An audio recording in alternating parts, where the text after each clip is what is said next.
Mean square error, cost function, gradient descent, and learning rate. These are some of the important concepts in machine learning.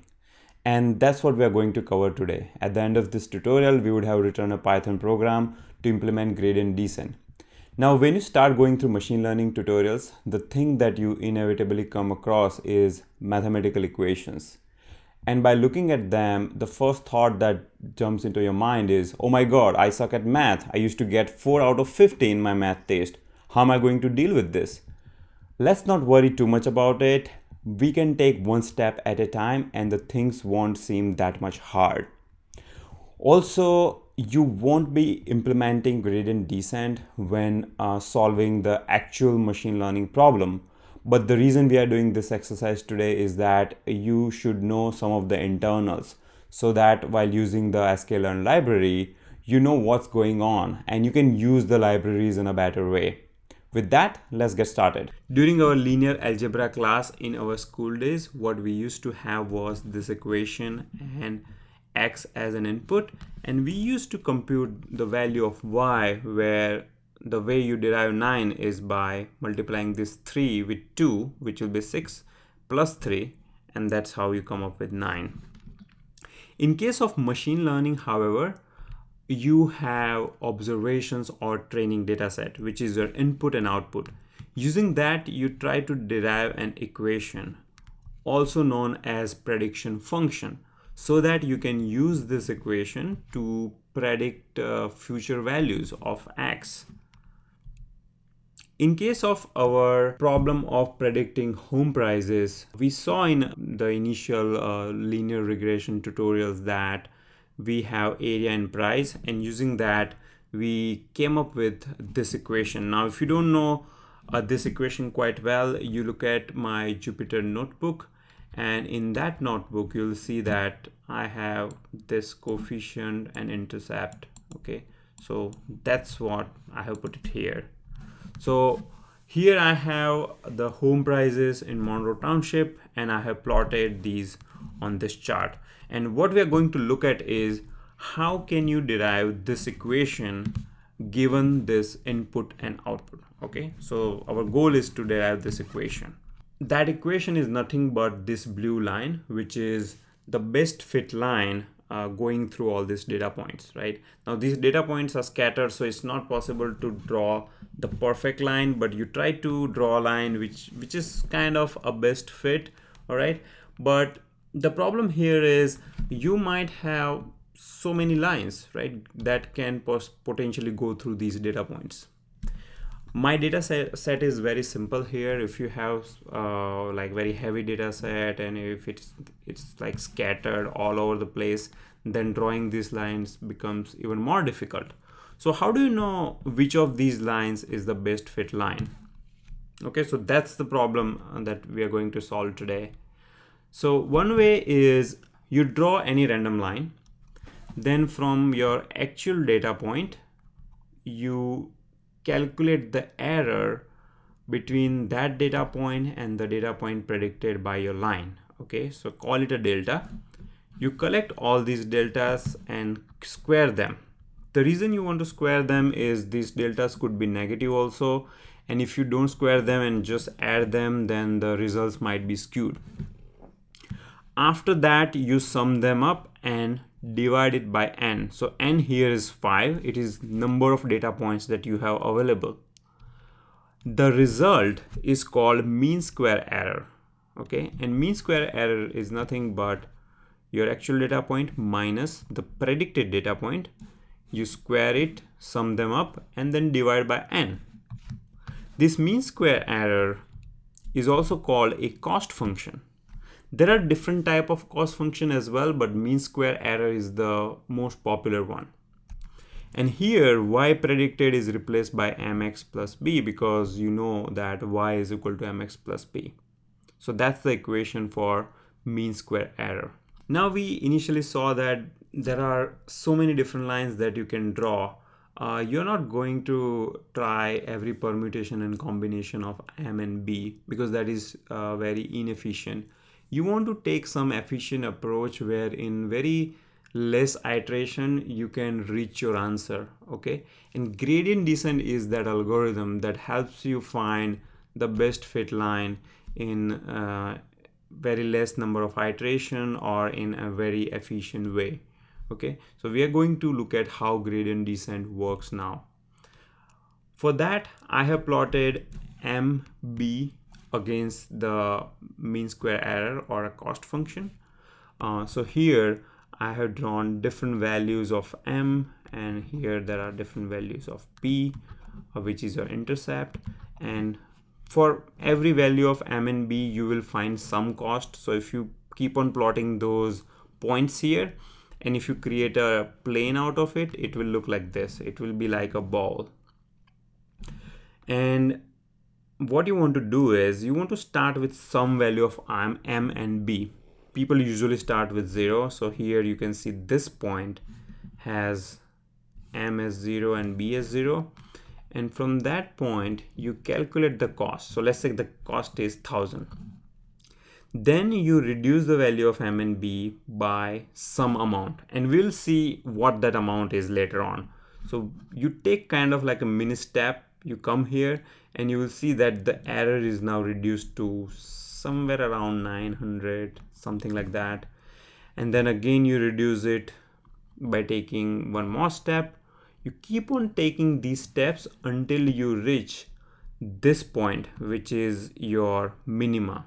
Here the error is minimum, and once you reach that, you have found your answer, because you will use that M and B in your prediction function. I have plotted these different lines, and these different lines will have different values of M and B. Let's say this orange has M1, B1. So that M1, B1 will be here somewhere. Blue line will have M2, B2. M2, B2 will be this red dot. Then red line will have M3, B3. So M3, B3 will be somewhere here on this plot. So you can have like so many numerous lines which can create this plot. Now, we just said that you will take this baby step, but how exactly you do it? Because visually it sounds easy, but mathematically, when you give this task to your computer, you have to come up with some concrete approach. All right, so we'll look into that, but here is a nice visualization of how you can reduce your M and B and reach the best fit line. Okay, all right. So let's look at how you're going to take those baby steps. So I have these two charts. If you look at this 3D plot from this direction, what you will see is a chart of B against cost, and that will be this curvature. Similarly, if you look at this chart from this direction, the chart will look something like this. And in both the cases, you are starting at this point, which is this star, and then taking these mini steps and trying to reach this minimum point, which is this red dot. Now, how do you take these steps, right? So one approach is, let's say you take fixed size steps. So here, if you plot this against B, I'm taking fixed size steps on B.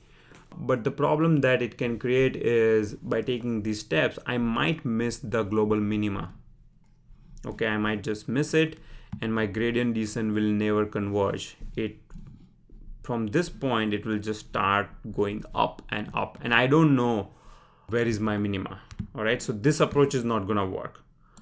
What can work is if you take steps like this. So here, in each step, I'm following the curvature of my chart, and also as I reach near to my red point, you can see that the step size is reducing. You see, like, this arrow is bigger and these arrows are getting smaller and smaller. If I do something like this, then I can reach this minima. Now, how do I do that? So at each point, you need to calculate the slope. Okay, so for example, at this point, the slope will be this. This is a tangent at the curvature, and at this point here, my slope will be this. Once I have a slope, I know which direction I need to go in. For example, if you look at this green line, and if I'm at this blue dot, I know that I need to go in this direction. And then there is something called a learning rate, which you can use in conjunction with this slope here to take that step and reach the next point. Now we have to get into calculus a little bit, because calculus allows you to figure out these baby steps. And when we are talking about these slopes, really this slope is nothing but a derivative of b with respect to this cost function. Okay, if you want to go in details, I recommend this channel 3 Blue 1 Brown. This guy is very good in explaining mathematical concept using a nice visualization, so you will really find it very useful and pleasing. But if you don't want to go in details, then in this tutorial I'll just quickly walk over some of the basic concepts. Okay, let's look at what is derivative. So derivative is all about slope. I'm on this website called Math is Fun, and these guys have explained it really well. So slope is nothing but a change in y divided by change in x. Okay, so if you have a line like this, and if you want to calculate slope between the 2 points here, it is 24 divided by 15. But what if you want to calculate the slope at a particular point, right? Like in our case, if you remember, here we want to calculate a slope at a particular point. Same thing here, right? So that slope will be nothing but a small change in y divided by a small change in x. All right, we'll say as x shrinks to 0 and y shrinks to 0, that's when you get more accurate slope.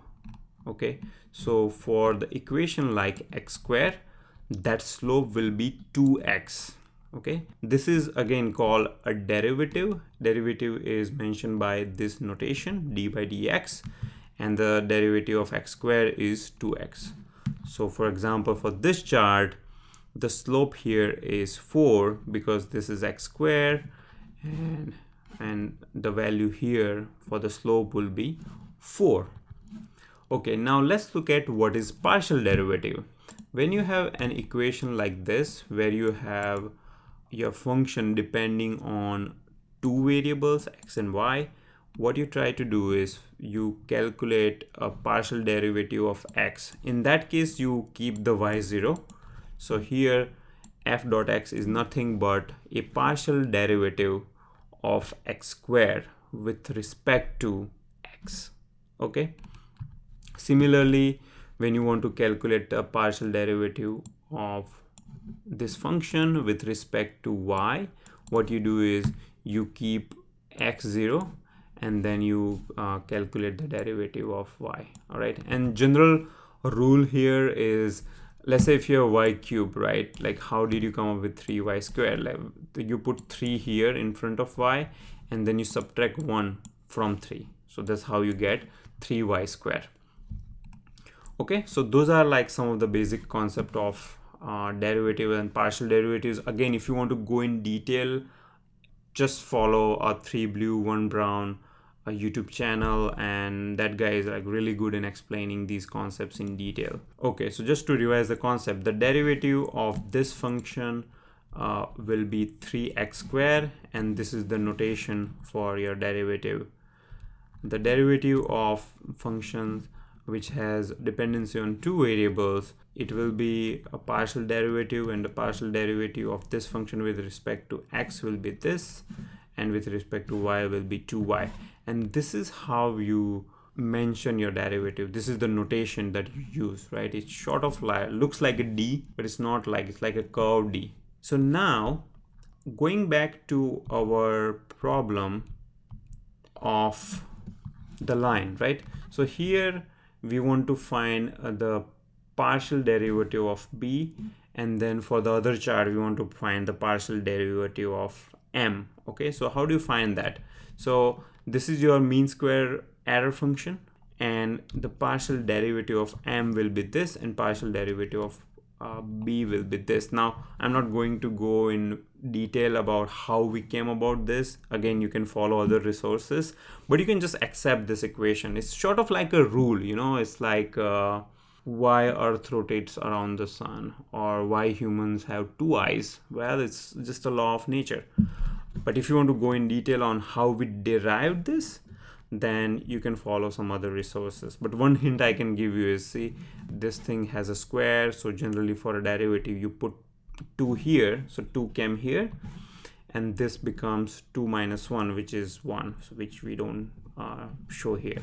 All right, and then once you have partial derivative, what you are having is a direction. So partial derivatives gives you a slope, and then once you have direction, now you need to take a step. So for the step you use something called a learning rate. All right, so you have initial value of m, and then you subtract this much, your learning rate, into slope.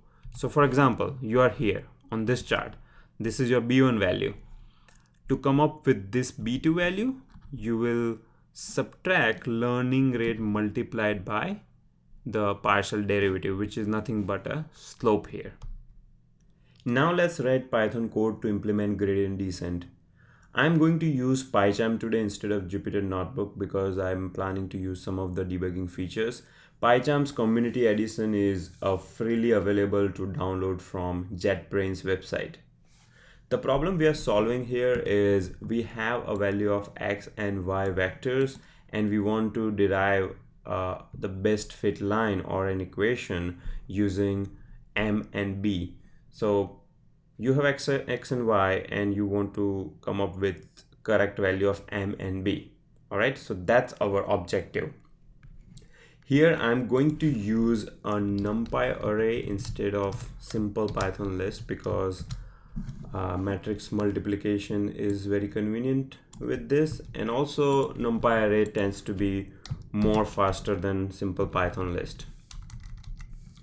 So the first thing we are going to do is start with some value of m current and b current. All right, so again, to revise the theory, you start with some value of m and b, and then you take these baby steps to reach to a global minima. So as you can see in the chart, we started with m and b values as being 0, and then we took these steps one by one to reach the global minima. Another thing you need to do is define the number of iterations. You have to define how many baby steps you are going to do. I'm going to start with 1000 and then I will fine tune it. Okay, again, all of this is pretty much like a trial and error. I will start with some parameters and I will see how my algorithm behaves, and then I will fine tune them. All right, so let's run a for loop, simple for loop which just iterates these many iterations. And at each step, what you do is, first thing is you calculate the predicted value of y. All right, so y predicted is nothing but m current into x plus b current.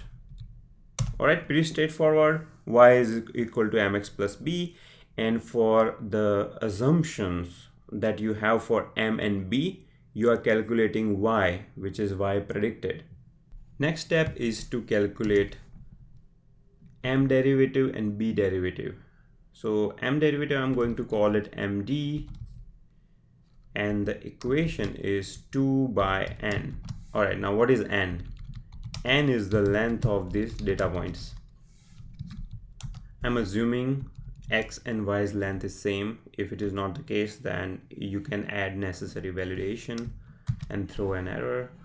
All right, so the m's derivative is minus 2 by n multiplied by sum of something. What is that sum? Sum is x multiplied by y minus y predicted. Okay, so y minus y predicted. And b's derivatives equation is same except the fact that it doesn't have this x multiplication. Once you have that, you're going to adjust your m current as shown in the equation, your next m will be your current m minus learning rate into m derivative. So we have m derivative, but we need learning rate. Okay, so I'm going to define learning rate now. Okay, again, this is a parameter that you have to start with some value. So I'm going to start with 0.001. People generally start with 0.001 and then they gradually improve it. You can remove zeros, you can use like 5, whatever. This is like trial and error. You see how your algorithm behaves and then you tweak those parameters. Similarly for b, the equation is, your value of b is b minus learning rate into your partial derivative. And then at each iteration I will print their values.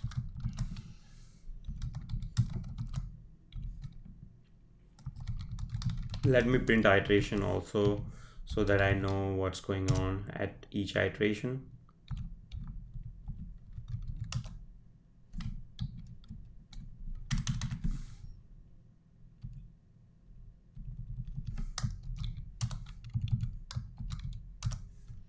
Okay. All right, so looks like my code is good enough and I can just run it. So right click and run it. Okay, so let's see what happened. So you can see that we started with some value of m and b, and now in the end we are at 2.44 and 1.38. Okay, now if you want to know how well you are doing, you need to print cost at each iteration. You should be reducing your cost, right? So if you remember the 3D diagram, at each step you should be reducing your cost. Sometimes if you don't write your program well and if you start increasing the cost, then you are never going to find the answer. So let's print cost. So what is our cost? Cost is equal to, if you check the equation, it is 1 divided by n multiplied by sum of something, and that something is all the data point differences between y and y predicted and their square. So we need a list here, and the value in each of the list element is this. You will run a for loop on for value in y minus y predicted, and I'm using a list comprehension here, and for each of these values you want to take their square, and this is to deal with the negative values. After that I will print the cost at each iteration, and when I run this I can now track down the cost. You can see the cost is reducing in each of these steps. Now, how do I know when I need to stop? So I can keep on increasing my iterations. And you can see that I'm getting closer and closer to my expected m and b value, which is 2 and 3. You can also manipulate your learning rate. So what I usually like to do is, first I will keep the iterations less. I will start with some learning rate and I will see if I'm reducing the cost on each iterations. So here with this learning rate, I can see that I am reducing my cost. Okay, so I can maybe take even a bigger step. So I will do probably 0, and let's see what happens with that. Now here, yes, so with that also I am reducing my cost. So I think this is fine. Let me try one more bigger step, which is this. Now you can see that I started increasing my cost. So this learning rate is too big. I am crossing my global minima and I am shooting in the other direction. So I have to be between 0.01 and zero point 0.1. So how about 0.09? There also I am increasing, so maybe 0.08. Okay, that looks good. Here I am reducing. All right, so I will stick with this learning rate and increase my iterations to, let's say, 10,000. You can see that now I reached my optimum value. The expected value of M was 2 and B was 3, so which is almost near to 3, and you can see the cost is very minute. This is how you can approach your gradient descent algorithm and stop whenever you reach some threshold of cost, or even you can compare the cost between different iteration and you can find out. See, the property of this curvature is that once you reach the global minima, your cost will kind of stay the same, okay, if you are using the correct learning rate. So here you see in all these iteration, your cost is almost remaining constant. So you can use floating point comparison and just compare to cost and stop whenever your cost is not reducing too much.